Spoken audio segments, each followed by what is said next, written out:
بسم اللہ الرحمن الرحیم۔ السلام علیکم ورحمۃ اللہ وبرکاتہ۔ ملحدین کے منہ سے آپ نے یہ سوال ضرور سنا ہوگا کہ عورت کو 4 شادیوں کی اجازت کیوں نہیں؟ اس کا جواب یہ ہے کہ اسلام نے بعض ضروریات، شرائط اور وجوہ کے پیش نظر مرد کو 4 شادیوں کی اجازت دی ہے۔ دنیا میں جس پر بمشکل ہی 2 یا 3% پر عمل ہوتا ہے، جس سے متاثر ہو کر عام اور اعلیٰ طبقات کی خواتین میں یہ سوال گاہے گاہے ضرور جنم لیتا ہے کہ پھر اسلام ایک عورت کو 4 مردوں کی سے شادی کی اجازت کیوں نہیں دیتا؟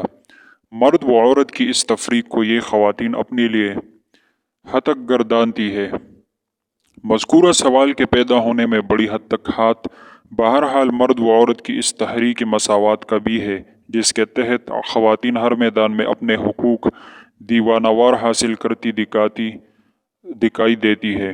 ان کے خیال میں جب مرد و عورت دونوں ہی برابر ہے تو مردوں کی مانند عورتوں کو بھی ایک ساتھ 4 شادیوں کی اجازت نہ دینا ان کے ساتھ بس زیادتی کرنا ہی ہے۔ جن مرد و خواتین کا مطالعہ گہرا نہ ہو اور اللہ تعالیٰ کی حکمتوں پر جن کا یقین محض لرزتا ہوا ہی سا ہو، تو پھر ان کے دلوں میں اس قسم کے سوالات کا از خود پیدا ہونا ایک لازمی امر سا ہے۔ پھر یہ سوال اس وقت مزید دوچن ہو جاتا ہے جب بعض خواتین درس قرآن میں سورہ رحمان کی تفسیر پڑھتی یا سنتی ہے۔ اس سورہ کے بعض حصوں میں مومنوں پر جنت میں اللہ تعالیٰ کے بے شمار انعامات کے نوازے جانے کا خوبصورت بیان پایا جاتا ہے، اور اس میں کہیں یہ بھی آتا ہے کہ مومن مردوں کو ان کے تقوی کے انعام کے طور پر خوبصورت موتیوں کی طرح حسین و جمیل حوریں عطا کی جائیں گی۔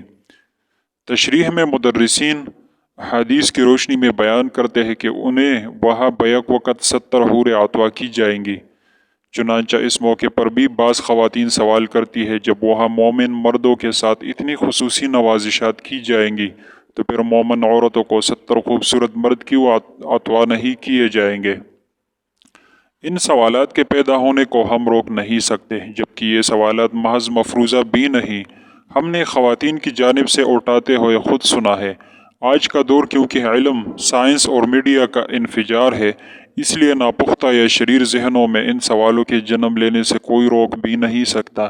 اگرچہ اس سوال میں شرم و حیا کے بعض پہلو بھی پائے جاتے ہیں، لیکن عقلی طور پر پیدا ہونے والے شکوک کا جواب دینے کی کوشش کی جا سکتی ہے، تاکہ یا تو فتنہ سدا کے لیے بند ہو جائے یا لوگ مکمل طور پر مطمئن ہو جائے۔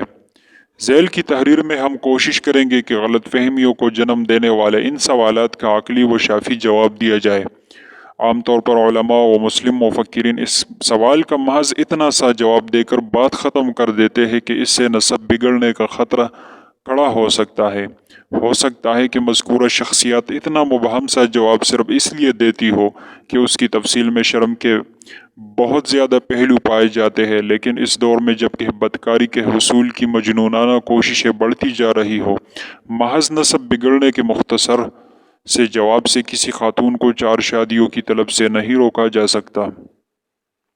اصل بات یہ ہے کہ نسب بگڑنا بھی بذات خود کوئی بہت معمولی بات نہیں، اس میں تو رشتے کے حلال و حرام اور وراثت کے پیچیدہ مسائل سامنے آتے ہیں۔ جس عورت کے 4 شوہر ہو اور پھر ایک بچہ جنم لے تو بجا طور پر سوال پیدا ہوتا ہے کہ اب اس کا باپ کون ہوگا؟ ظاہر ہے کہ باپ کی شناخت تو اب نہیں کی جا سکتی۔ آج کا دور وہ دور تو نہیں کہ بچے کی پیدائش کے بعد کوئی عورت کسی قیافہ شناس کو بلائے اور وہ کسی ایک مرد کے سر پر ہاتھ رکھے کہہ دے کہ فلاں شخص اس کا باپ ہے۔ قدرتی بات ہے کہ یہ شناخت بھی محض ایک قیافہ ہی ہے، لہٰذا اس صورت میں یا تو چاروں مرد اس بچے کے باپ ہوں گے جو کسی بھی لحاظ سے ممکن نہیں، یا پھر ان میں سے کوئی بھی باپ نہیں۔ ظاہر ہے کہ یہ بھی ایک لغو بات ہے، کیونکہ بچہ تو سامنے لیٹا ہوا ہے۔ ادھر آج کی دنیا میں ہر دستاویز پر بیٹے اور بیٹی کی ولادت لکھنی ضروری ہے۔ اسی طرح اگر 1 سے 2 اور 2 سے 3 بچے پیدا ہو گئے تو دوسرا مرحلہ یہ سامنے آئے گا کہ اب اس بچہ یا بچوں کی کفالت کون کرے گا؟ چونکہ معاملہ بھاری اخراجات کا ہے، اس لیے ان چاروں میں سے کوئی بھی مرد ان کی کفالت کے لیے تیار نہ ہوگا۔ میں کیوں اس کا خرچہ اٹھاؤں؟ میں کوئی اس کا باپ تھوڑی ہوں۔ بے شک بچی جاہل رہ جائے یا مر جائے، لہٰذا آپ جو کچھ بھی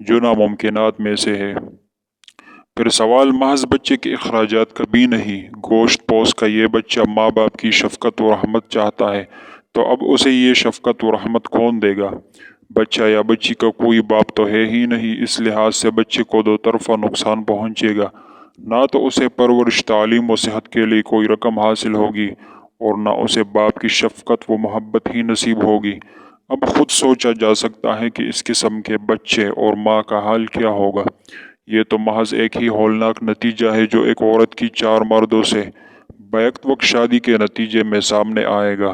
اس کے علاوہ اس میں عورت سے استفادے کا جو پہلو ہے وہ بھی عورت کے لیے وبال، جاننے بننے کا سبب بنے گا۔ ہر مرد کی خواہش ہوگی کہ عورت سے استفادہ صرف اسی کا حق ہے اور یہ بیوی کسی اور کے قبضے میں نہ جانے پائے۔ میں اس کا شوہر ہوں، وہ دلیل دے گا۔ شوہروں کے درمیان باہمی سخت قسم کی لڑائی جھگڑے برپا ہوں گے، لہٰذا اس بات کا 100% امکان پایا جاتا ہے کہ نہ صرف یہ کہ ایک شوہر کا دوسرے شوہر کے ہاتھوں قتل ہو جائے بلکہ خود بیوی کا بھی ایک یا چاروں شوہروں کے ہاتھوں قتل ہو جائے، یہ ان کے ہاتھوں جلا دی جائے۔ پھر جب بیوی پر خرچے کا معاملہ آئے گا، اسے کپڑے بنانے کی خواہش ہوگی، سینڈل اور چپل کی طلب ہوگی، کھانے اور پینے کا سوال آئے گا اور دوا، علاج، آپریشن اور ولادت کے مرحلے آئیں گے، تو وہی شوہر جو کل اصرار کر رہے تھے کہ یہ بیوی صرف ان کی ہے، یہ کہہ کر جان چھڑائیں گے کہ میں ہی تمہیں کیوں خرچہ دوں اور میں ہی تمہارا علاج کا بندوبست کیوں کروں؟ کیا تمہارا دوسرا شوہر نہیں ہے اور کیا صرف میں نے ہی تمہارا ٹیکہ لیا ہوا ہے؟ یوں وہ غریب سب کے جورو ہو کر بھی کسی کے جورو میں نہ رہ سکے گی اور اسی طرح سک سک کر اور اپنی خوشیوں، خواہشوں اور بیماریوں کو جیل جیل کر راہ ملک آدم آباد ہو جائے گی۔ لیکن پھر مرنے کے بعد کیا؟ مرنے کے بعد بھی اسے بھلا کب چین نصیب ہوگا؟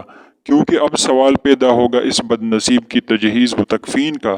یہ کام کون کرے؟ کیونکہ فی زمانی تجہیز و تکفین کے اخراجات بھی 10-12 ہزار روپے سے کیا کم آتے ہیں؟ لہٰذا جب ہم اس تمام صورتحال کو سامنے رکھتے ہیں تو ایک عجیب گناؤنے قسم کی تصویر ہمارے سامنے آتی ہے۔ یہ بات عجیب تماشا ہوا اور پھر اس میں نقصان کسی کا ہوا؟ اسی عورت کا جو اصرار کے ساتھ کہا کرتی تھی کہ 4 شادیوں کی اجازت اسے بھی دی جائے، زندگی اور موت دونوں حالتوں میں ہی وہ مرتی ہی رہے گی۔ دوسری طرف جہاں تک جنت میں عورتوں کو 70 مرد حوروں کے دیے جانے کی تمنا کا سوال ہے تو اگرچہ اس قسم کی صورتحال کا تو کوئی مسئلہ وہاں درپیش نہیں ہوگا، لیکن بہرحال یہ شرم کا مقام ہے کہ کسی عورت کی 4 یا 70 شوہر پائے جاتے ہوں، خواہ معاملہ جنت ہی سے متعلق کیوں نہ ہوا۔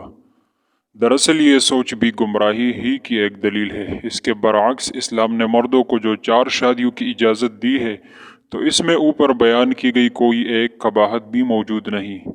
جنم لینے والی اولاد کا صرف ایک ہی باپ کہلائے گا کیونکہ ان 4 بیویوں کا وہ اکیلا ہی شوہر ہے۔ اس لحاظ سے 4 بیویوں سے جنم لینے والی اولاد کا نسب بھی ماں اور باپ دونوں کی طرف سے بالکل محفوظ رہے گا۔ دوسری طرف ہر بیوی کے ہر طرح کے حقوق شوہر پر شرعی و قانونی لحاظ سے واجب ہوں گے، خواہ وہ بیوی کے جذبات کی تسکین ہو، کپڑے لیتے کی ضروریات ہو، رہائش اور کھانے پینے کے مطالبات ہو، بچے کی تعلیم و تربیت کا مسئلہ ہو یا خاندان کے علاج معالجے کی ضرورت ہو، اس میں وہ اگر گڑبڑ کرے گا تو معاشرے اور قانون دونوں ہی کی عدالتیں اسے مجرم قرار دے گی۔ قرآن پاک نے البتہ ان بیویوں کے لیے خصوصی طور پر یہ بیان کیا ہے کہ جنت میں ہم ان کی بیویوں کو نئے سرے سے پیدا کر کے کنواری بنا دیں گے جو اپنے شوہر کے عاشق اور ان کی ہم عمر ہوگی۔ سو خواتین و حضرات، اپنی دعاؤں میں اپنے دماغوں میں الٹے سیدھے تصورات کی پرورش کرنے کے بجائے یہ سوچا کریں کہ اللہ تعالیٰ کا کوئی حکم بھی مصلحت سے خالی نہیں ہوتا۔ ہمارا رب جب بھی ہمیں کوئی حکم دیتا ہے تو اسے اس کی تمام باریوں کا پہلے ہی سے علم ہوتا ہے۔ اس نے خود ہی کہا ہے، کیا وہی نہ جانے گا جس نے پیدا کیا ہے، اور وہ تو بڑا ہی باریک بین اور بڑا ہی باخبر ہے۔ سورہ ملک 14۔